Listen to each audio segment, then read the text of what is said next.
So what if the answers you're looking for aren't just hiding in books, therapy sessions, or church pews, but in the ancient rites passed down for thousands of years?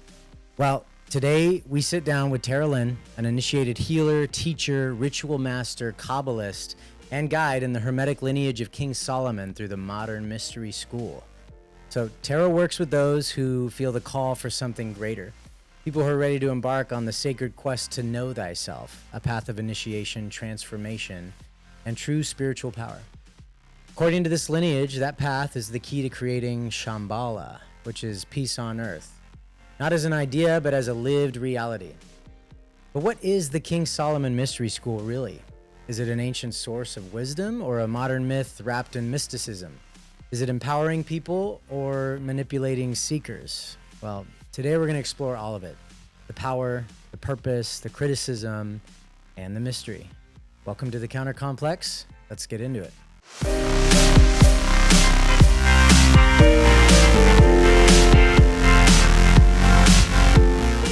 It's gonna be very serious. What are you talking about? That's my intention. To be very serious. Really serious. Super mysterious. With that voice. Super mysterious. Thank you for tuning into the Counter Complex. My name is Tyler. Welcome back. It's been a little bit since we've had an in-home studio production. A few weeks. It feels like it. Yeah. Forever. So welcome back to the studio. My name is Tyler. As I said, I have my wife with me here on the right. Daniel. Hello. I mean, wait. Whoa. Pause. Slow down. Daniel's your wife? Yeah. It would be, he would be the wife. He would if it be. was- No. Do you see this beard, bro? Nah. If it weren't no. for me, he would be. Oh, yeah. Yeah, I suppose so. Yeah. All right. And my wife, Ashley. Actually. Hi. Thank you. And then we have a returning guest, Tara. Thank you for coming on again, Tara. Thanks for having me. I'm really excited. Absolutely. So we're discussing the modern mystery school, of which you're an initiate, correct? Correct. Okay, so I know nothing about it, and a little bit from you, and it's piqued my interest. Daniel, you probably know more than I do about it, even. Yeah. We had a discussion that lasted a few hours. It was pretty good. Yeah. So Okay. I still have more curiosity than I do a knowing of it all. But it sounds really cool.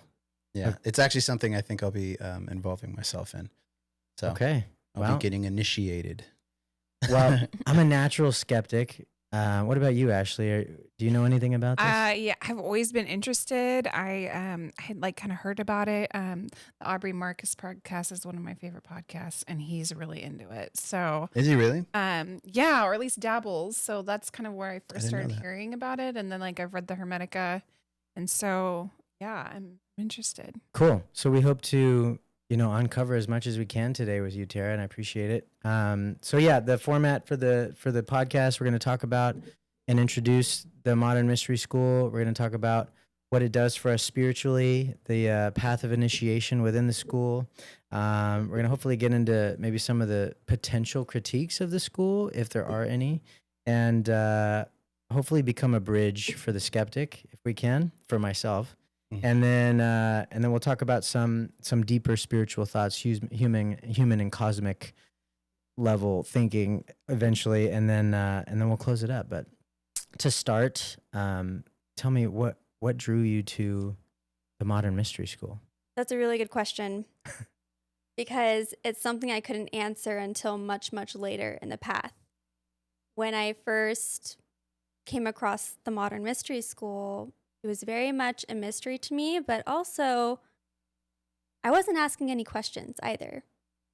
So someone introduced me to the life activation, in which I knew nothing about, but I decided, what do I have to lose? I was in a place in my life where I felt like I had done everything I knew how to do to reach a level of contentment or feeling settled within myself or a sense of belonging in this world. I had just dying questions within me that I felt like the world couldn't answer.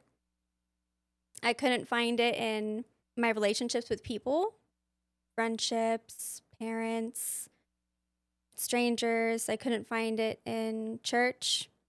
I couldn't find it in school. I couldn't find it anywhere. So it left me wondering, am I just different?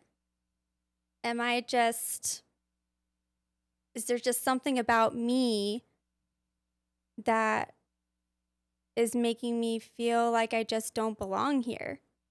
Because I felt connected to something I would describe as much more rich and deep, and that there was more to the story, right? I felt there was so much more to this life, but no one's talking about it. And why isn't anyone talking about it? Like, is it just me? Mm-hmm.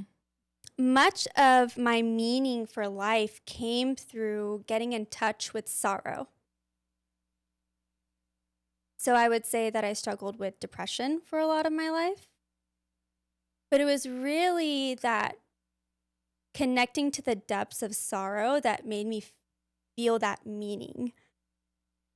I didn't know that it existed in joy, like depth, that there's actually a lot of depth in joy. I thought that joy was very superficial, like people who walked around that was just happy and smiley, and I thought that that was all surface level and there was no real depth or meaning in that. And so because of that perception, I stayed in a place of sorrow for a long time because I thought, no, people just don't understand. There's more. Mm-hmm. But no one's talking about it. No one's asking the right questions. And it also made me feel really, really alone in the world because I had no one to relate to. We all go through things in our childhood that create false beliefs about ourselves, color the perceptions that we have of the world. Some people have better childhoods than others.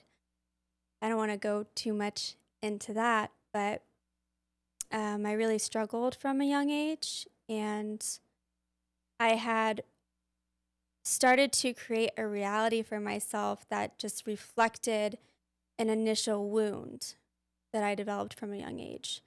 So one of those things being I felt like I wasn't loved or cared for, or my lack of worthiness, or I didn't matter.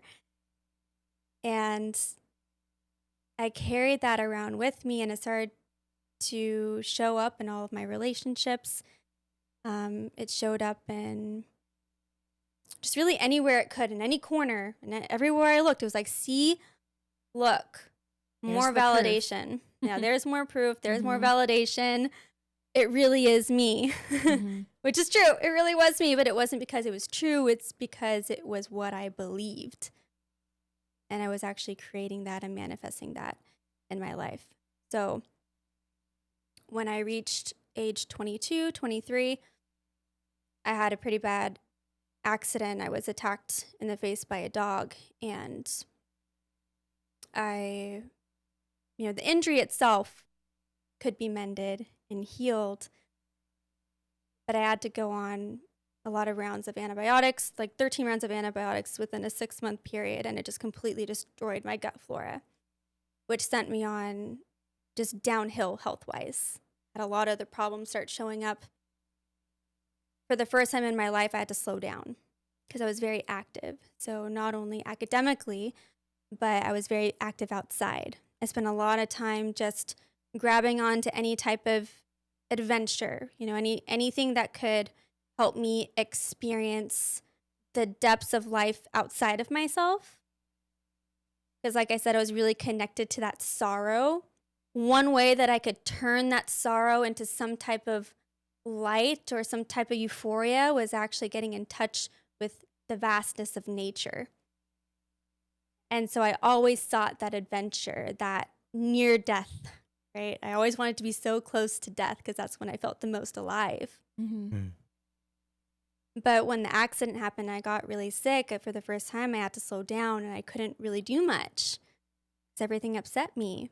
And it made me realize, like, okay, I really have a problem. I can't keep trying to escape myself through just distractions. I really have to sit with myself, and I'm not happy, and I can't imagine living the rest of my life this way. It really, really sucked because everyone said that they saw potential in me. Everyone said they saw, oh, you're so beautiful, you're so smart, you're so talented, you're so this. And I'm like, for what? For what? What good is all of this for? So I guess the underlying question would be, well, what's the purpose? What's my purpose? I thought that, because I can get in touch with something deeper, it allowed me to kind of see through other people's masks that they wore. I could easily look into someone's eyes and see like the goodness, like the core of their being. And I thought that was a gift. Thought that was something special that I could do. So I decided, well, maybe one way I can live out my purpose is serving prisoners and be a federal prison nurse. Maybe that's one way I could do that. So I started to go down that avenue and doors just closed left and right. And then I said, okay, well, I don't want to pursue nursing, which I ended up getting my degree. I'm a registered nurse, but I'm not stepping into the hospitals. I thought, okay, well, maybe I'll go into the beauty world and I'll serve people that way. And maybe I can just try to make people feel really good about themselves. And so I did that. But again, deep down, like I wasn't happy. So what drew me to doing the life activation, which is I would say the first step into the mystery school, is receiving a life activation.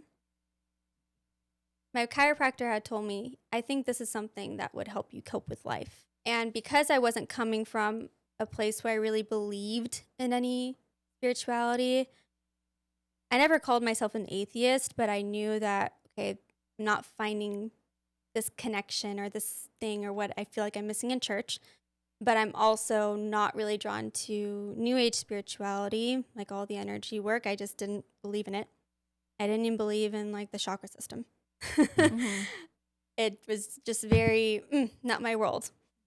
So I resisted it because I was very analytical, logical mind. I'm like, well, that's no.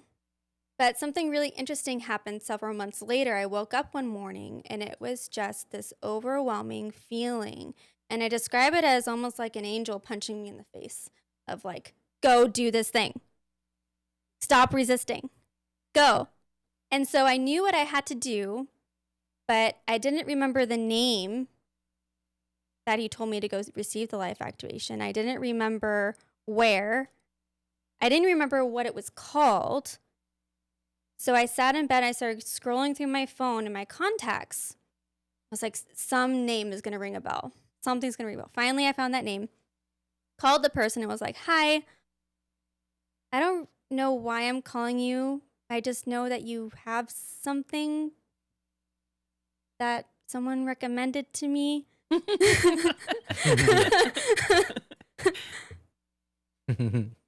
Total leap of faith. Wow. Very much so. Wow.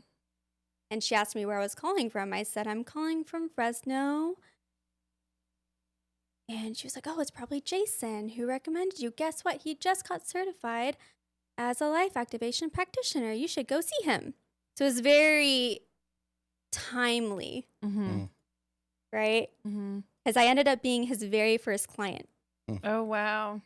Mm-hmm. So right after he got back from Healers Academy, which is where you learn how to do the life activation, I then got the call, hey, wake up.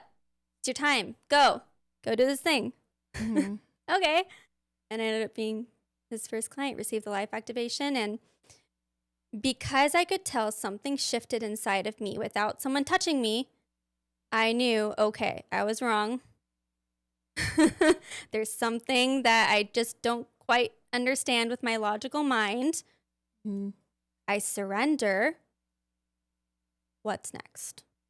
And that was the first probably 1.5, 2 years of my journey in the modern mystery school was, I'm not even going to ask. You're like, What's I next? surrender. What's next? I surrender. What's next? Because Yep. I kept seeing results. Mm-hmm. With the life activation, my eyes opened for the first time. I felt like I was seeing myself for the first time. I felt connected to a greater source of power for the first time. I felt like someone had just scooped me out from this ditch, just scooped me out and then plucked me out of it. And I was like, feel better. All right, now chop, chop, get moving. You got things to do. Like, whoa, okay, I'm alive. All right, like, why was I so worried? Mm. Okay, what next? Mm-hmm. Empower thyself? All right, signed up for it. I never asked what it was, what I was going to learn. Empower thyself do. is another sort of initiation step. Yes, empower thyself initiation. Yes, it's the first level initiation in the modern mystery school where you are considered an adept. The life activation is just that, an activation, but to be initiated means you're initiated into the brotherhood and sisterhood of light. So it's a really big step. Is it really called that? The Brotherhood and Sisterhood of Light? Mm-hmm. It's really interesting. So this is an ancient practice, been around for Yes. how long, like 3,500 years or something like that, right? Yes. So the modern mystery school delivers the Hermetic lineage of King Salomon. And it's the lineage of King Solomon that dates back 3,500 years through oral tradition. So from teacher to student, and an unbroken lineage, meaning that there was never a period of time where the teachings were lost and needed to be rediscovered, but that they were kept alive through initiates for the last 3,500 years. And we have documentation of all the lineage holders. My skeptic brain always says, well, what if it's just a big long game of telephone that's like so far off the original teaching? How has it been kept in integrity all these years? That's a really good question because I'm constantly being tested to keep the integrity of the lineage. So that was actually one of my prayers before coming into this podcast was, can you help me keep the purity and integrity of the lineage? Because the only thing that pollutes the lineage is the mind. Mm-hmm. So as an initiate, you have a relationship with the hierarchy of light as an initiated brotherhood and sisterhood of light. So my woo-woo radar goes off when you Okay. say things like that. So what does that mean, brotherhood and sisterhood of light? I'm sure you're going to answer. yeah. So the hierarchy of light is the administration of light under God. And so this includes all of the angels, the archangels, the masters of light, all the light beings and archetypes. And then we have the brotherhood and sisterhood of light, which includes everyone who has been an initiate, in the lineage of King Solomon, and is currently an initiate in the lineage of King Solomon. Do people need to know that to get benefits from these practices? No, not necessarily. Do they have to like believe in this stuff? Is it kind of no? No. So I do want to finish answering Sure, the first sorry. question about keeping the integrity of the lineage. So humans are also part of the hierarchy of light, right? All humans are. We are all part of the hierarchy of light because we're the last link of the chain to manifest God on earth, to bring the light to earth. Humans are the last link in the chain. Brotherhood and sisterhood of light is just a little bit like one step above, but to have more clarity and more direct access to the light, but for a purpose. Because when you work with the light, when you're a light worker, you need to know where you want to direct the light to be more in service of humanity. So during Empower Thyself initiation, we say you get 10 times the light. Well, what does that mean? It means you get 10 times a bigger vessel to hold more light of the lineage, but then guess what? You are actively directing that light into your life. 10 times more powerfully. Right. You're a more active participant in the manifestation of light on earth. That's what that means. And the lineage of King Solomon is kept in integrity within the hierarchy of light. So when you set aside the mind and you allow your soul and your heart and your being to connect with the hierarchy of light, that's the purity. That's how you keep the integrity of the lineage and Got of it. the You're teachings. You're kind of saying like it's like primary, like it's integrity because it's the truth. So as the mind kind of wants to distort things and befuddle ourselves and get us lost in delusion, you're just saying that removing the mind by some sort of medium. Like I noticed a lot, like in your practices, you do a lot of meditation, right? So it's kind of like a silencing of the mind practice. Is that the kind of the way by which you remove the mind from the equation in order to tap into this? It definitely helps. Meditation does help keep the mind from interfering with the flow of the light from the hierarchy. Yes, but there's many other ways and practices in which you can strengthen your ability to hold that integrity and not allow the mind to come in and distort things. And so I would say that really gets addressed on the Ritual Master Path in the Modern Mystery School. Okay. I'm curious, how was your light activation when you took it? Did you, like physically, how? I'm asking because you did it with me, and it was I don't know if I explained it to you, but it kind of blew my mind a little bit, only because there was this time, and I'll just briefly explain it. I was sitting in the middle of a room, and you were doing whatever you were doing because Myers were closed, so you were doing the light activation, and I felt you touch me right here on my right temple, and it was interesting because at this point I was standing up, and you were like. I could feel you. You were doing things like at my feet and then up and down my body and then around. And then you told me to step back, and I heard you step away, but I felt something still touching me. And I was like, hold on, wait a minute. That's not her. And it blew my mind because it was physical. I felt it. And I thought without a doubt, it was just you putting something to my head. And in my head, I was picturing the little light telescope things, whatever, I don't know what they're called, that the doctors use to look inside of our ears. They have the light and you look inside. That picture was going off in my head, and it was something that was like a pinpoint like that, and it was just like, and it was like something cold was touching my head. And then as soon as I realized that it wasn't you, it kind of went away. And so then I was just sitting there like really kind of flabbergasted, like what the heck just happened here, and what was that? And so with all of that, I asked, like, did any of that kind of thing happen to you when you were doing your light activation? I had a similar experience with my life activation where I had a very physical sensation during mine.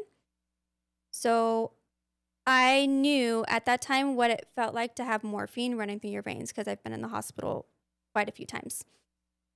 And within the first 3 minutes of my life activation, it felt like someone had just shot morphine through my veins, and I felt it going all through me. And I had a similar reaction of like, whoa, I can't deny this, but no one's touching me, but I can't deny this physical sensation that I'm having. Yeah. So that was what kind of broke my matrix. Yeah, that's right. For me. Yeah, I mean, that's what has me intrigued for more, Yes. Because I went through that again, same as you, with like really no understanding of like, yeah, okay, I'll do it. Because that's kind of how I've never really been a huge skeptic. Thank you. I've never been a huge skeptic. I've kind of always been the kind where it's like, yeah, sure, I'll try it. I'll give it a try. Let's do it.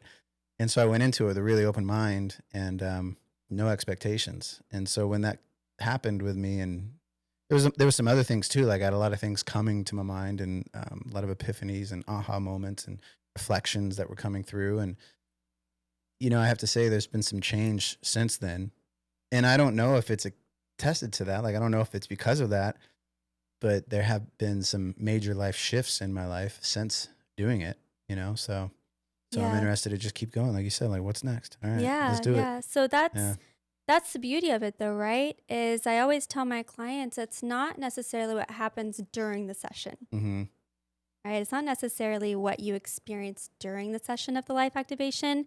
It's what transpires after that. So I've worked with many clients who don't feel a thing, Mm-hmm. that they think nothing happened. They didn't feel a thing.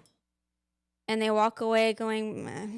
Eh? See, when I hear Like, your we'll when I see. when I hear you guys' stories, what happens to me is like, well, I wish I felt that, because I didn't necessarily get some sort of mind blowing experience. Did you do the life? I did. You did? Yeah, Oh, and I didn't even know that. I did. I did it. Yeah, I did it. I think even a couple days before you did. But the yeah. So I'm more hierarchy. I'm more hierarchy. He's got more luck. Yeah. There were interesting things that happened, just you know, synchronicities, right, that kind of showed up in that day. Like, I won't even get into it, but what happens to me in my mind is when I hear these stories, I'm like, oh, well, maybe the brotherhood and sisterhood of light didn't think I was ready. Maybe it's me, like I'm she gonna said. have to stop you on that one. Okay, Only because please help. I feel you, because there was a lot of times that I sat in a class or a training where other people were having these experiences, and I felt like I wasn't. Where's my experience? Well, maybe it's because maybe I'm not worthy, or maybe Yeah, I'm not yeah. ready. But that was never the case, because you are always receiving what it is that you need, and it's always going to carry out into your life that follows from that point in time. And so I saw that in myself time and time again. It's almost like, because I struggled a lot with over analyzing things, it was almost blocking my ability to see the magic that was unfolding. But then I always got to a point where I reflected and was like, wait a second, this happened, and then this happened, and then this kind of shifted, and that changed, and there's something different about myself. And so the evidence was always there, whether or not I had that initial experience. The evidence was always there that something changed. Mm-hmm. Something alchemically changed within me, and now it's being carried out in my life. And so a lot of times people are seeking that experience, kind of like with psychedelics, like they want to be shot Cast through the off. roof. Yeah, they yeah, want to they be want cast off that to the- magical. into when- the universe. chasing. Yeah, when people Peak seek chasing. magic, they want to see something unreal. Yeah. Mhm. They want to be shocked. They want that spike Yeah. of adrenaline. But real magic is soft and Yeah. and mysterious and beautiful, Little more and subtle. subtle. It's Yeah. pure. It's so much the opposite. Mhm. I could see that being Totally. like, as powerful beings we are, you manifest what you believe. So nothing can really violate that principle. So if you don't have faith or you don't believe in magic, you see a world devoid of it, right? If you don't repeat your question, if you don't believe in magic, I think I see some crossover here, but if you don't believe in it, because of how powerful you are as a divine being, which I think your mystery school teaches, right? You create by virtue of your thoughts and beliefs and intentions. So if you're operating from a mindset that there is no magic, that there is no God, or that I'm just a leaf in the wind rather than a creative being, then you're manifesting and creating a world in which that seems so. well, you can't. What I love to say is that you can't escape the responsibility of your existence. So because you exist, you are creating, which is, in a sense, magic. So to deny that is denying yourself and your existence, and you can't do that. You can't run away from that. Yeah, I always liked how, if you believe that you can't create a world, or say that, let me say this, if you believe that you are a leaf in the wind, then you're creating an entire world in which that seems to be the case, which just affirms that you are a creator. So the whole thing undoes itself, right? That's cool. What are the basic principles of the mystery school? I know you talk about the Hermetic lineage. So what does that mean? And yeah, you could. Yeah. Let me sit with this for a moment. There's a few different directions I could go with this. It is a mystery school. Quite mysterious. Thank you for saying that.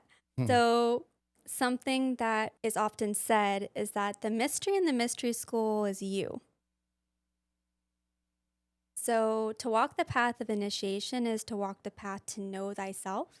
And really what that means is to know yourself as God, or more specifically, as a creator God. So as we're speaking of our beliefs create our reality, we are therefore creators.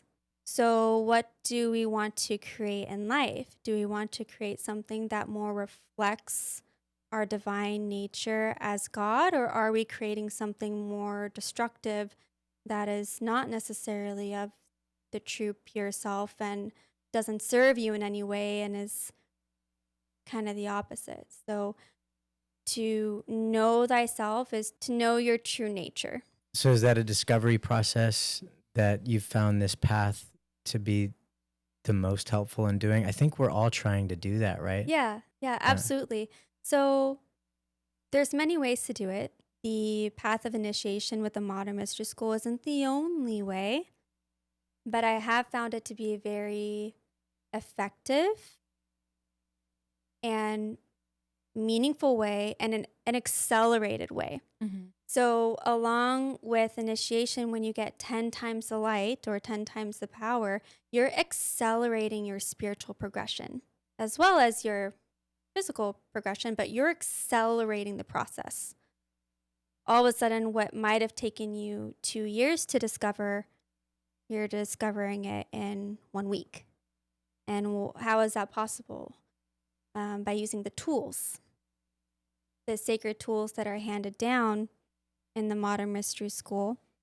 These tools help you to discover who you are. And so as you actively use the tools, you're further and further discovering yourself. But it can also be said that it is a process of remembering who you are too, because we are eternal beings. We've never been born and therefore we can never die. So you existed before your awareness of this physical reality. You existed. So when you're walking the path to know thyself, you're remembering who that being is, that larger scale, that the larger you, your higher self. You're remembering that. It's interesting because I sense that there's like a lot of similarities between what we kind of believe and teach at the men's group and what you're speaking about, but it seems to go just even deeper and further back. Instead of like remembering who you are, who you came into this world as a beautiful, innocent child, it goes even further back of remembering who you were before you came into this world. Yeah, we deal a lot with just this lifetime. Yeah. We're just kind of focused on only this lifetime, but not that it negates anything you're saying. Well, it's holistic. We call it the instinctual consciousness, right? Yeah, We talk about like the grand you, the big you. What would you say to people who are like, I find that to be sacrilegious that you're saying that like we're God, what would you say to that? That's a good question. You're not saying To hell with them. Well,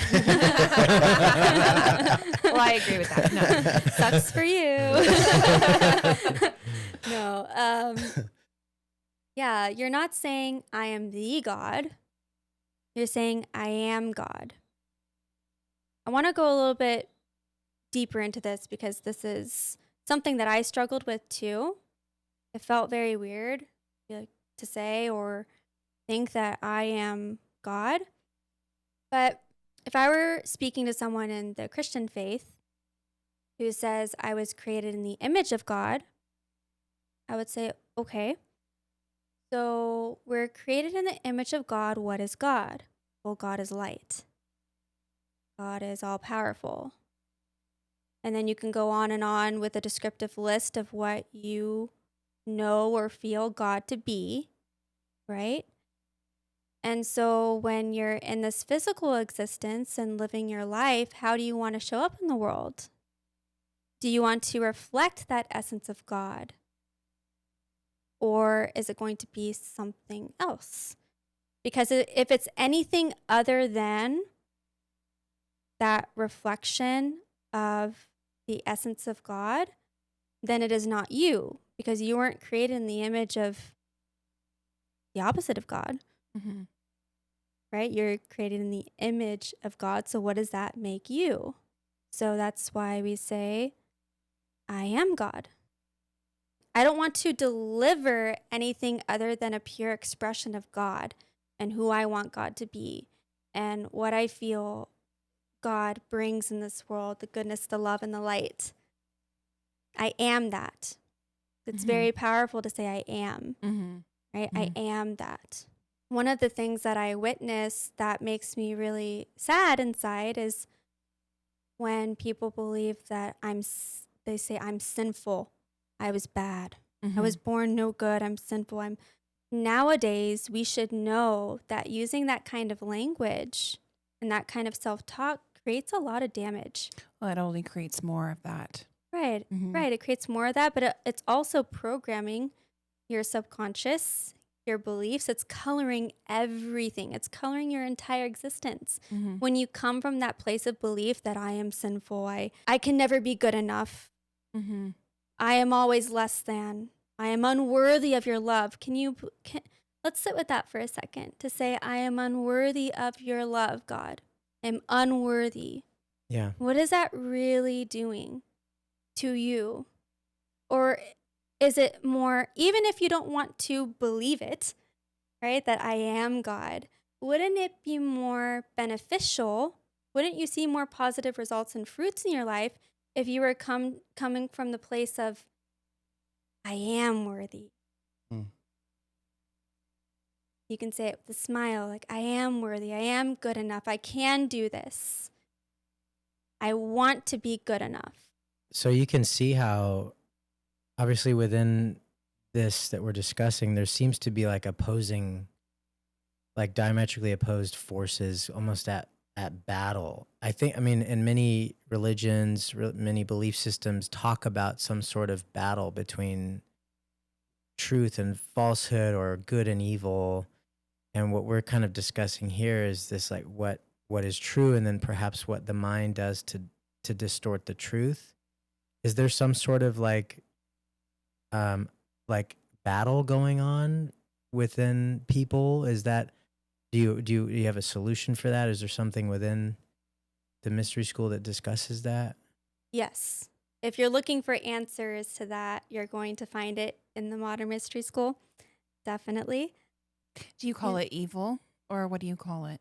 Well, there's something interesting that you brought up, which kind of ties into what we were just talking about, which is, what are you battling? And most of it is you're battling yourself, because everything that is not you is going to tell you that you're not God.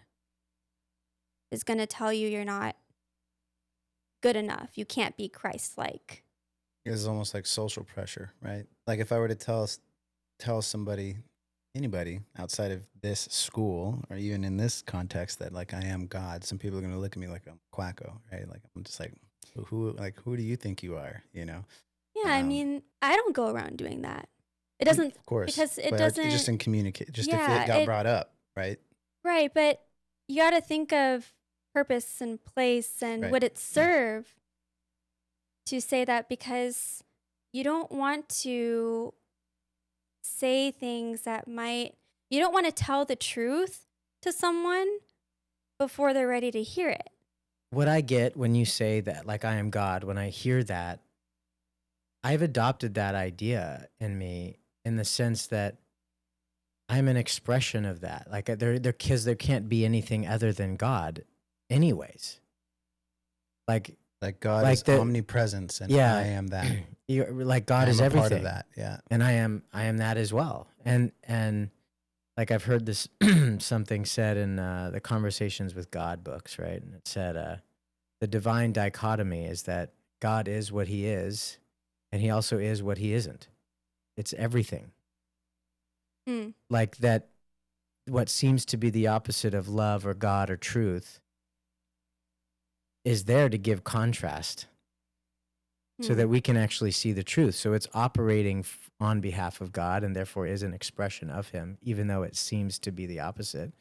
Like there's no other thing out there, no other thing other than what God is, right? Creation itself, which is what we're all a part of. We live in a world of polarity. Definitely. Absolutely. And so underlying polarity would be light and dark. Mhm.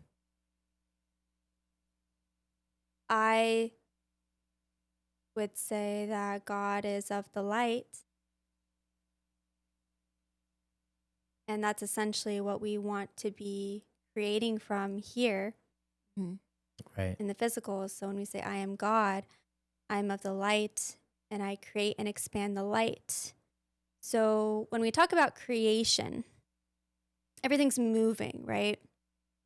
This is also Hermetic's law of motion. So everything's moving. Everything needs to move. In creation, everything needs to move. So in darkness, there's stagnation. And stagnation, can you progress in stagnation? No. I would say that's the opposite of light. Yeah, and It would I've be been there. within the dark. Mm-hmm. You're stagnant, Totally. right? There's a lot of things that exist in the dark, and anything that exists in the dark would just be stopping our progression in the light. So anything that hinders that would be the polarity of light. But then in the light itself, when you're living in the light and the flow of light, everything is moving forward, everything is progressing, all of that. Yeah. So as soon as you get into a state where you're stagnant, which there isn't even a stopping, it's either progressing or regressing. Yeah, we're constantly shifting through these. So to walk the path of an initiate, how you accelerate your progression is you have a better understanding of the light and how to flow and move that light through you to create your reality, progressing and moving you forward. Your experience with, these teachings, do you believe that there is anything opposite, like in the darkness, right? You talk about polarity and stuff. In the darkness or in the absence of light, do you believe that actually exists, or do you believe that it's actually fighting hard to exist, but it actually doesn't exist?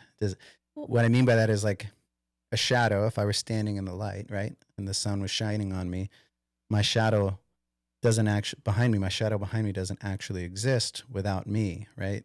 And so when it's within my my readings of like the law of one, where they say that like, darkness or the polarity, the opposite of God, it doesn't actually exist. It kind of stretches, kind of like a rubber band, as far as it can stretch, but eventually it'll have to come back to God, because without God, it doesn't actually exist on its own. So I guess it's kind of a long-winded way of asking, like, what do you believe what do you of think the polarity what do you think the purpose of that darkness is? and its existence? Like, What's what the do you think purpose it of the is? existence? It's less important to define it, and it's more important to understand your relationship with it and how it plays out in your life. So my question to you would be, well, does it serve you to believe that there is that? That's Like, good, what that's does it good. do for you? Because Yeah. what does it do for you? For me personally, because I had experienced so much darkness in my life, it was kind of refreshing to come to an understanding of, okay, like there is something that can stop my progression or can make things hard.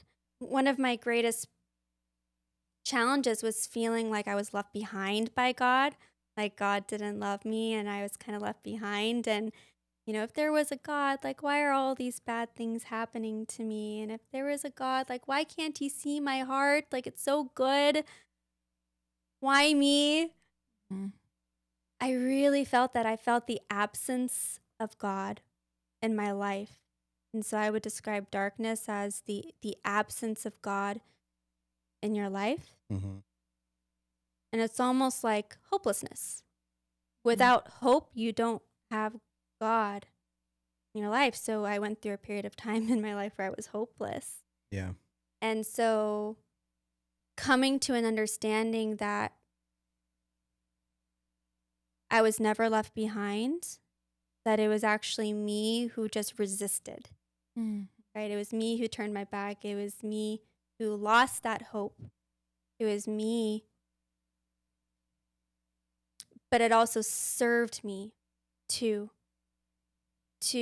go through this journey of recognizing just what it takes to keep that light alive in your life, because it's not easy.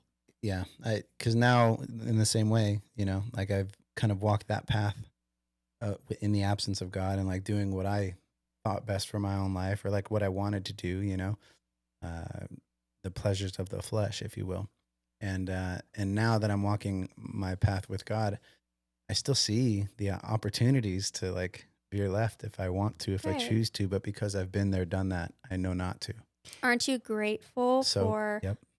some of these things that you've experienced? I've had pretty awful things happen to me, right? And I can look at that and, well, it's because God wasn't protecting me. Or I could look at this period of time in my life of darkness and be like, you know, I'm really grateful to have experienced what it's like to not have God in my life. Mm-hmm. And then it strengthens you. Part of keeping the light alive in your life is strengthening your will, because it is through your free will that you choose God. It is through your free will that you choose to create life in the light. It is purely through your will. And we have tools to strengthen our will. It has to be challenged. Mm-hmm. Your will has to be challenged. And the only way to do that is with polarity. Mm-hmm. That's So right. that's It's well said. I think that is that kind of answers my questions. Like, what is the purpose of the darkness? It's for the polarity. It's for the experience of what life is like without God. Right. So Mhm. if you want to bring it to a biblical understanding, to kind of bring in some different audiences, maybe connect with it's, Yeah. we chose to defy God, or Mhm. this is the biblical understanding that we chose this, we through our free will, right? And so what I see is God observing us as beings that are created in the light, and maybe or maybe not, we chose something dark. And so, okay, let's take a few steps this way. Okay, let's put them over here, but let's see if they choose the light again. Mm-hmm. Let's see if that's what they really want. Mm-hmm. Mm-hmm. Let's see. So we're kind of in this observation mode of like, let's see what they do with this. Mm-hmm. But in order to have free will, you have to be offered choices, Mm-hmm. different choices. If Mhm. there was only ever light, then there would be no use for free will. Mm-hmm. Like we have to have, we need choices. And so God's looking at us and being like, I wonder what they're going to choose to create in this world. Are they going to choose to destruct and create hate and Chaos. world of war and chaos and all that? Or are they going to choose, you know what? Hey, we kind of liked how it was.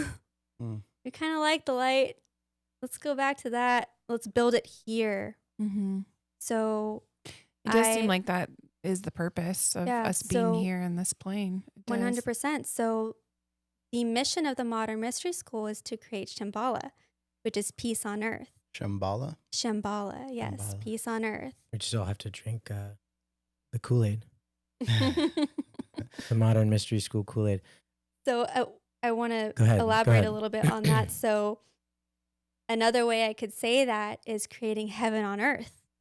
So everyone's sitting here waiting for God to take them back to paradise. Mm-hmm. But what if we're meant to create paradise here? Mm-hmm. What if that is the test? Mm-hmm. And it's so incredibly sad because I see, these religions, including the one that I grew up in, their whole religious premises is that this world is evil and bad, and we're all just waiting to be taken into paradise or into heaven. And so it's almost like, oh, well, screw this world. And they're not living to the fullest here. They're wasting their precious opportunity to be here on earth to do that, to create heaven on earth, and it's so unfortunate. And I was actually talking today with my little brother, who obviously was raised in the religion that I was, and he was talking about how, when we were growing up, we were told that, this system of things, going to college and developing a career and really investing in this world is for naught, because it's all going to be destroyed. And so, now that he's out of that, he's like, it's just so sad because like I wasted so much time. Yeah, well, in the Modern Mystery School, we teach people how to be empowered. And I think a very disempowering thing is to think or believe that as a mere child of God, you're not discerning enough, you're not knowledgeable or wise enough, you're not powerful enough to be that warrior in this world of chaos and say, I'm going to keep hope alive. I'm going to keep faith and love and the flame of the light alive. And I'm going to stick that as a flag in this earth and say, this is our domain. This is what I'm claiming Yes. for it. Mm-hmm. And not just be like, I'm just going to let the world fall apart around me.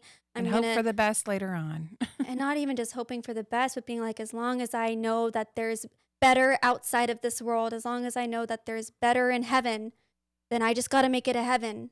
Yeah. And let it Where all are the burn. warriors? Yeah. Where are the warriors? It's like when you're gonna work somewhere else, like you got a new job and you put your 2 weeks in at your previous job, and you just I don't care. You just stop taking care of where you are, which sometimes Good can bite analogy. you in the foot later. But Yeah. But question about this: so, would you consider the Modern Mystery School like a religion? No. No. Religion? No. Would you call it a spirit? Would you call it a spiritual path? Spiritual path. Yeah. Yeah. Mm-hmm. Are there any dogmas to it? Are there any rules to it? Once we bring dogma into the lineage, you have created an impurity. No. So no, it's good. It's a series of tools, and there's kind of a hierarchy, right? Like so because of all these terrible belief systems that we have, these traps, cults, spiritual paths, or like you call them, prisons, adorned with what look like pretty spiritual teachings that are just everywhere. Right? We have these things everywhere. I've always been very skeptical. And when I hear about certain things, especially when I know that with the Modern Mystery School, there's a bit of a price to entrance, right? You kind of have to You have to pay for things. You have to get involved. You have to kind of be welcomed in. It feels a bit like maybe I'm stepping into some sort of elitist pyramid scheme thing that could be dangerous to me. How do you deal with criticism like that, or with people that have that fear? How can you help me, someone like me, go into that without fear and with more faith? So anything of real value to acquire takes energy, takes some type of work. Nothing is ever handed to you in this world. And I think that if I were just to reference life in general, on any scale, you would say that anything good in this life you work for. If I may, Yeah. shameless plug, what she's saying is absolutely true. So please take a look at our Mighty Networks. We've got a rite of passage for men. There's a bit of a price for entrance, but like she said, everything takes energy and work. I totally agree with you. Please continue. Yeah. I mean, Skin in the game, right? We all need skin in the game. You do yourself a disservice if you're just looking for free stuff. Mm-hmm. If you're just looking for something to be handed to you without any type of work for it, you're doing yourself a disservice. Because you're not going to value it as much as something that you put a dollar sign to, or a length of, work, or some sort of contribution. There's got to be like an energy exchange. Right. Energy exchange. Yeah. So People tithe. mhm. People give money to the church all the time. Right. So Money is just a form of energy. Mm-hmm. What Could did be you service. do to get your money? Don't You ask that. worked a number of hours. You put in a lot of time and energy into something to get this money, and now you can take this energy, because it took you a lot of energy to make that money. So where are you going to put your energy? Well, I'm going to put it here because I think I'm going to get something of value over here. But to just be like, well, it should be free. Should it? Yeah. Yeah. I don't think so. I agree. And then also it's funny because people don't think about like, okay, well, the building that we're in to have, these experiences requires an air conditioning and, the cups of water and the cleaning supply. I mean, even just basic little things, all these things cost money, mhm. the gas for the speakers to make it to there's just so many costs. It's just funny that people expect things to be, free. Well, Yes. and here's the truth too, right? Like people are going to say something regardless of what we're doing. No People matter are what. always Yeah, going to yeah. say something. So like I'm reminded of this course that I was scrolling on Facebook and I saw a course. And it was this gentleman that does real estate investing, and he teaches you how to do real estate investing. And he was offering an initial free something of value, and it was free. And it's this really neat, Alex Hormozy, he talks about like give a really solid offering and offer it for free so that you have people that can trust you and your product, so that you can actually charge a good amount for the rest of your knowledge or for the rest of your offering. And people are willing to pay that because you've already benefited them for free. Established rapport. You've established trust. And so then when these people are giving you like these free courses and stuff, then people are commenting under like, oh yeah, this is free. And then he tries to gouge you by charging you this much and da-da-da-da-da. And it's like, yeah, but you still got tons of free value. And like, this guy knows what he's talking about. Why wouldn't he charge? It's just, It's almost as if giving away the free stuff then It creates created a little bit of chaos entitlement. or yeah. Yeah, like wasn't entitlement. aligned. Yeah. Yeah. Why should I pay? But I Come want to on. address the other part of your question, which is The hierarchy or elitism sort of concerns, right? yeah, that. Oh, I hear this all the time. Once you get to the other side of the experience, people say, oh, I would have paid twice as much for that. Mm. Yeah. I would have Totally. paid 3 times as much. But unfortunately, in a world like the mystery school, you don't really know what you're going to get until you are in it and get to the other side of it. And then you can determine the value that it has for you in your life. So much like you said earlier, that leap of faith, right? Yeah. Like you're just gonna have to, if that's what you want, but it's all up to you. And I wouldn't say it's only for the elite because it's available to anyone. We have people in all over the world in 55 countries. It's well offered for people everywhere. If they're willing and they want it, they're gonna find a way to get it. And when I first started training in the Modern Mystery School, I was a broke college student. I didn't have any money to put into this stuff. When I signed up for Empower Thyself, I put in the deposit. I didn't have the rest of the money, but guess what? I wanted it. And so what transpired was an idea that came in of, oh, I should put my nursing NCLEX notes on eBay as a PDF file and sell it. So by the time I put my deposit down for Empower Thyself, within the next 10 days, I had already made the rest of the money for the entire class. Coming from zero, coming from nothing. I just manifested it. Yeah, you came up with because I said, this is what I want. Yeah, I've always been able to get what I wanted. When I was a drug addict, I would always find another fix. But there's a it will, goes there's a beyond- way. That's absolutely true. But yeah, it's shown up in many ways. That principle. So the hierarchical, you're coming into everything in life is that way, though. There's a hierarchy to everything. And because the administration of light under God is hierarchical, right? That's kind of how it's going to be on earth too, because we can bring in the Hermetic principle as above, so below. As the structures are in heaven, so it will be on earth. So kind of within everything, there's hierarchy. There's something like just it's happens always one step- naturally. It happens very naturally, yes. Yeah, and as long as it's not a hierarchy of like power over, it could be, there's a difference between power over and Power unto. Yeah, definitely. I can explain that difference. So within the hierarchy of the Modern Mystery School, there's a opening, there's a tunnel up that goes up, meaning that you can always go to the next tier if you want to. You can go up. You're never stuck. But also what comes with that next tier is another level of responsibility. So it's almost like I want to go there. But with more power comes greater responsibility. So, but it's totally up to your free will to do that.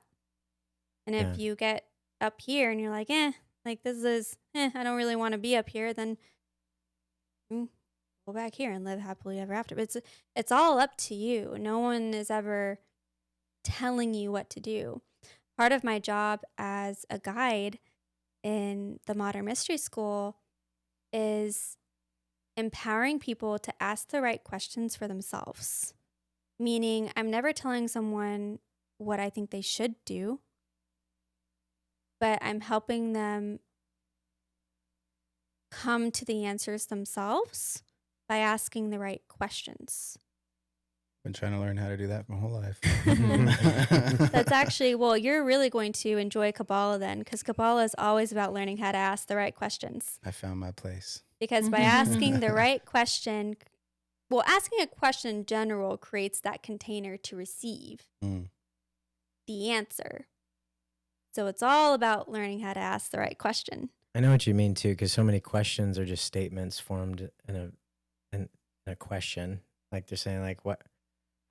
Like, why do I suck so much? Which is a statement saying I suck. Yeah. It's not a question. It's just a statement in the form of a question. So I could see what you mean there. So how has your relationship to God and Source changed since joining the mystery school? The first couple years of me walking the path in the Modern Mystery School, I was so emotional but it was an overwhelm of gratitude. Gratitude just pouring into every cell of my being, because I felt like I finally had that relationship with God that I yearned for my whole entire life. So for many years, when I would see people empowered by their relationship with God, it was something very personal for them. It was something that they thrived off of. It was something that got them out of bed in the morning and gave them hope and all those things. And I felt so alone. I thought that it was all up to me and I didn't have that aid. And restoring my relationship with God was everything. It changed my entire understanding of life. It changed my relationship with myself. It changed my relationship with other people. I finally understood what that relationship with God looks like and feels like. I can speak a little more to that. I was always very turned off by people who talked about Jesus. Mm. I used to be like that too. Mhm. I'd be like, oh my gosh. I used to like roll my eyes. I had that same issue, but it wasn't because of Jesus. It wasn't Jesus that I didn't like. It was just the same old song and dance that I felt like I was receiving from all angles all the time since I was From young. a bunch of hypocrites. Yeah. Well, that's really what it is like people have really perverse the idea of Jesus, you know? Sure. Yeah. So yeah. But then coming to understand Jesus through the lens of the modern mystery school and through direct experience and through healing in my first universal Hermetic Ray Kabbalah journey, completely restored my relationship with Jesus. I mean, talk about the living Holy Spirit. It's transformative. So interesting you talk like that, because I can see how I'm getting this picture of the modern mystery school as being almost just a framework by which you can understand and contextualize any sort of spiritual tradition. There's many different cultures within modern mystery school teachings. So there's no master of light gets left out. Mm-hmm. Buddha, Muhammad, Jesus. These Yeah. are all masters of light. They're all within the hierarchy of light. Everyone matters. There's no angel, archangel left out. No master of light left out. There's no deity of the light that's left out.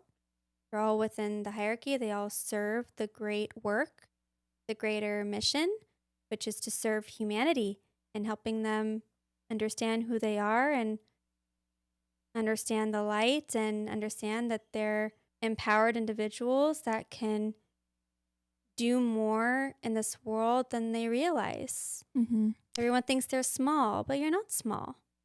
I like that. I like that there's like all these different like reflections of the divine within it. You know, because there's like a teaching and a principle and a personality and all these different deities. It's going to capture a different person, you know? There's kind of a humble nature to it too, where I've heard of the modern mystery school and very quiet murmurings kind of in the background of everything, but it's always been out of controversy, kind of under the radar, just slowly, just kind of trickling into everything on the background, but doesn't really seem to cause any harm. It's never too controversial, right? So it does seem that there's something to that, like they're not violating any rules or taking too hard of a stand or really investing too heavily in this world at all. It seems like they're almost just like, here, just look this way for a little bit. Like, is that an accurate assessment at Yeah, I least? mean, it's the path to know thyself. So everyone's on their own journey to come into their true self, who they really are. Everyone's on that personal journey, but part of that discovery is service to others, Mhm. helping other people remind themselves that they're God and that they're more than they realize. And through service, we can come to understand ourselves because we are all one. Mhm. So when I say I am God, say you are God. Mm-hmm. And if you look into the eyes of someone else and connect to their soul, you can also reflect that divinity to them too. And vice versa. It's like you're remembering yourself through the eyes of someone else. Mm-hmm. I like how much overlap there is with all the readings I've done too. Course in Miracles, It's a Law of lot. One. I Law mean, of it's just One. it's very Mm. it's very universal in nature, right? So it's Yeah. a framework by understanding certain universal principles. Is that true? Yes. The lineage of King Solomon through the modern mystery school provides the framework. The framework. The framework. I say it in that emphasis because it is truly, truly effective. So when we talk about spirituality and progression and ascension and all these things, actually, let me backtrack a little bit. The best way to get from point A to point B is through what? Uber. Straight line. Straight line. Yeah. Yeah. Not a gay line. Yeah. Jeez. Just kidding. A heterosexual line. Jeez. Superior line. It's gonna be a straight Yeah, line. with the That's the holding out. quickest way. Okay. Well, what if along the way there's also this point over here that you need to touch on, and this point over here that you need to touch on, and this point, and there's all these different points that you need to touch on before you can get to this point over here. Well, mathematically, there's going to be some formula that makes sure that you get to the end result in the quickest, most effective way. Mhm. Right? There's always going to be some mathematical formula that gets you there. So I would say modern mystery school gives you that framework of, hey, if you don't want to keep guessing, if you don't want to keep doing all the guesswork, then Mhm. just follow the path because it'll get you there. That I get it's that. quick. I It's the get that. quickest way. But with it being quick, it's also the most rattling. Mhm. Yeah, I find myself grateful for that. Before I get into any of this teaching, I've also been doing like years of work on myself. So my hope is that it's not too rattling for me. That's my hope. Oh, he's fucked. Yeah, right. Yeah, Yeah. Well, and the truth is you talk about gratitude, like immense gratitude. I've felt that for years now, and I'm feeling it now. Even that this has found me. That's how I'm feeling, is that it's found me. Because I've been I've been feeling a little bit. I've been asking that question, like, what's next? Like, I've done a lot of work, and I've been very content with where I'm at because my life is good, and I have God in my life, but I do feel even still that there's a little bit deeper, right, that I can go. And so this just happens to be showing itself to me, and I really resonate with it. So I'm just gonna sign up. Like, all right, let's see what That happens. leap of faith. But Yeah. what came from that? It started with question, Mm-hmm. right? What's Yeah. more? It's always going to start with Yeah. that inner dialogue, that inner seeking. What would you say? We talked about a lot. I want to give the mic to you right now. What would you say, if there's anything you want to say about the mystery school as we approach our close here? What would you want to include that we didn't ask? Mm-hmm. If you put aside any skepticism, what would be the thing that you're most hopeful of if you embarked on the journey with the modern mystery school? It's so funny you asked that question. I don't know, something about it really it speaks to me because I don't want to be a skeptic. I just feel like I've put effort into a lot of things that have just fallen flat, and it may be because of my lack of discipline. But the problem is that sometimes I do have that. Sometimes it's like it's not really panning out. I don't see many results, so I'll move on to the next thing, and I'm insatiably curious. I'm always keeping on going. So there's a part of me that thinks like, okay, to take on this journey, it's like, but will it really even do anything? Like, is it worth all this investment? Because when I decide to do something, I go all in. I go pretty hard. That's true. So I would like to. There's a bit of a weight on my shoulders sometimes that I feel. There's an inner voice, an inner dialogue. Sometimes it's still kind of nagging. It's subtle. It's in the background. I have tasted a feeling of unbounded energy. Like I know what it feels like to just be like free to just express and creatively pursue things that genuinely interest me. But there's a nagging in my mind sometimes that maybe it's not, maybe you're not worthy or something. I'm trying to give it words, but it's more of an energy. So if there were anything that I'd like to see happen by virtue of pursuing something like this, it would be, a release from the stickiness. Sometimes, I guess you could call it that. Yeah. That self-doubt almost. So what stops the creative flow of energy? It's the mind that comes in and is like, well, you sure? Sure about that? Well, what if? And creates a lot of fear, doubt, unsettledness. It strips the joy of curiosity. Mm-hmm. That's part of the magic, is to allow yourself to play and find out for yourself. That inner dialogue that brings in that is trying to kill that joy of what it's like to try. And if it doesn't give you the result that you're looking for, still find the beauty in that and then keep trying. I struggle with that for many years, that inner dialogue of, oh, this works for everyone else, but it's not going to work for me. Oh, these people got this result over here and they have this formula. If I just do it this way, I'm going to get their results, but it's probably not going to work for me. I was so scared of where I put my energy, but at the same time, I was also very all or nothing. So when I started to feel that glimmer of hope of like, ooh, I think this might actually be something, and then I would go all in and it wouldn't work out, I would come to just extreme disappointment. And that was a repeating thing for me over and over and over. It's not until today I can look back and be like, wow, I could have been more childlike.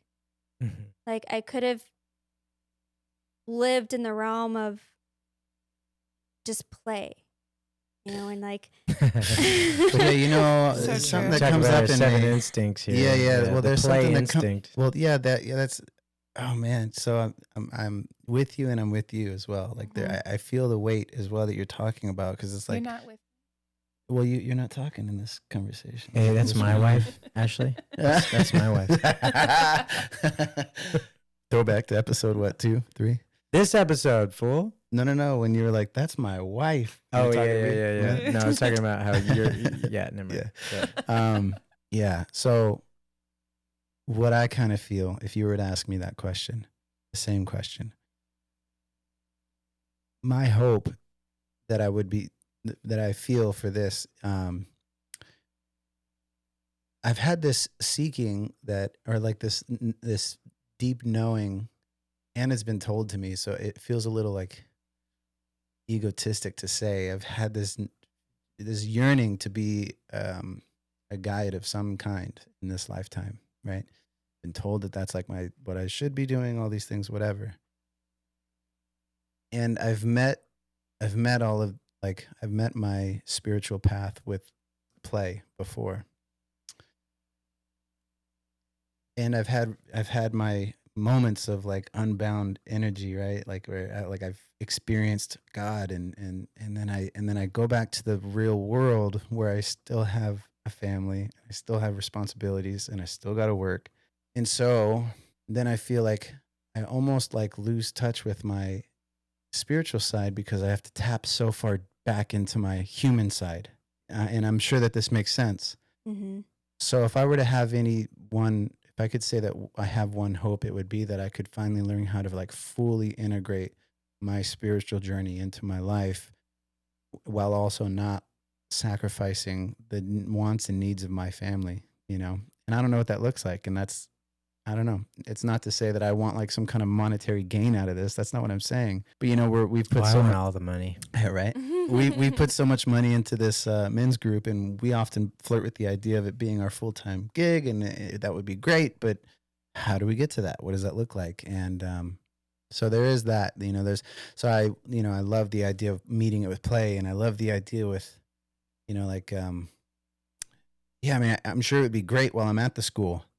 But then when I leave the school and I got to go back to like cleaning windows or whatever it is that I'm doing for work, like it's okay. So how does it play into my life there? You know, because I could resonate with what you're saying. You just know, use the things as like magic wands. You're doing mystery magic at. Why? I'm just kidding. Squeeze you with the infinity sign. That is part of the self-discovery, is learning how to wield the magic of your individuality and everything that you do and create in this world. So if anything that you're doing in this world does not carry with it the essence of you, your God self, then you're not going to necessarily feel fulfilled in that area because it's something not of you. So there is a way for everyone to do this, to bring the gifts of their individuality and the magic and all of that into what they produce in this world, how they fit into this world. That's all part of it. Because yes, you're creating your reality, and as God, what are you creating? It has to be a reflection of you. Everything that you create is a reflection of you. So if there's anything that you're doing that you feel like is a block or a hindrance or has the absence of that essence, then that's part of the self-discovery process. Yeah, that would be the hardest part for me. That'd be like, you know, everything else I can accept, but it's like, oh, but then I've got this business, and it's like, well, the most meaningful thing is always going to be the hardest. Right. Yeah, well, I suppose so. Yeah. And I wouldn't get too caught up in the fear of, well, what am I going to have to sacrifice to achieve this? When you're in the flow of it, things will naturally. Yeah. Well, that won't feel like sacrifice. Yeah, it's already seeming to be taking place. I shared a little bit with you. I'm not sure if you remember, but that new pathways have been exposing themselves. So it's not. I know that there's no sacrifice, and you know, I don't live in a fear-based, but there is. That would just be my that's my hope. That's my hope, and I can see it already taking place. So, what do you want, God? What do you want to create? Ashley, any closing thoughts? Yeah, it's so funny. Like, play is coming up for me too. It's like, I think what would be really magical. There's these times where I can really tap into like the true like essence of who I am, and this like my playful nature, this just like peace and joy, and this feeling that like everything's going to be all right, everything's perfect as it is, and this like just pure presence. And I would just love to be able to experience more of that. I think that I really get bogged down by the serious of my health and life, and I think of like we went to Mariah's retreat, you know, and I had so much fun that night, and it wasn't, I just like was able to like muster this like feeling of like peace and play, and I just had like the best time. Presence. And I was just present, and Like I was aware in that moment that it was all coming from me. It wasn't necessarily what was happening in the room. Like it was special. It was a retreat. It was fun. But like, I was like, oh, I could create this at any time. But what is hindering me from creating that at any time? You know, Right. I would like to remove that obstacle. It's the distractions. Mm-hmm.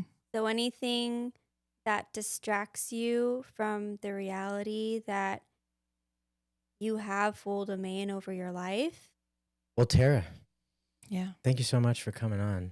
I really Thank you for having me. appreciate your openness and your willingness to come on and really dive deep. Yeah, this was good. Yeah, what really stood out to me is just how, you know, I'd say a lot of my skepticism has dissolved a bit. And I really appreciate the fact that what it seems to be attempting to do is just getting closer to knowing thyself, that it goes in line with what your journey is already. It doesn't violate any spiritual principles or tell you need to turn away from something that's meaningful. It's not asking you to, what's some sort of cult initiation or something like that. I'm not getting that Blood impression at all. sacrifice. Yeah. None of that. Yeah, I mean, and I didn't think that anyways, but I just, I think my skeptical brain is always just kind of looking for a reason to weed out anything that wouldn't serve me, rightfully so, right? But so I really appreciate that, and I think it's been a great episode. Anything else you want to say before we close out? Yeah. Where can people reach you too? Yeah. Or get a hold of you? My website is taralynn.guide. You can see a lot of information there. I also have a lot of video testimonials posted on the About page. So many students in the Modern Mystery School have shared their stories of things that have transformed in their lives. And those are all recorded on a documentary series called Life, Living in Full Empowerment. There's also many other videos on YouTube that I have posted in my website that share leaders in the Modern Mystery School. They share their wisdom and insights and better understandings of what you can experience and encounter in the Modern Mystery School. Me personally, I have so much gratitude for this path finding me. I like what you're saying. I definitely feel that too, that this path found me. I'm so grateful. There's nothing that I have seen in my clients and my fellow colleagues and students that could make me question the purity of the lineage itself. I would say that in the beginning, when I still had a lot of wounding, sometimes when I would see people and maybe they didn't say the perfect thing or they didn't act the perfect way, and these were all very innocent things, by the way. It was like something as silly as saying, "Oh, I don't like your shirt," or something really, it would be like, "Oh, I would never say that. That's mean. Like, why would someone say that if they're of the light?" And what I had to realize is that there's people in the mystery school, and people are not perfect. But what is pure is the energy of the lineage, is the energy of the hierarchy of light. That has never failed me. And that personal relationship with God is what is unfailing and what is undoubtedly bright in my life and is the flame that I follow. So it's not the people that I follow in the Modern Mystery School. It is God and my understanding of God and who I understand myself to be as God, and that's what drives me forward. Beautiful. Beautifully said. Well, thank you, Tara.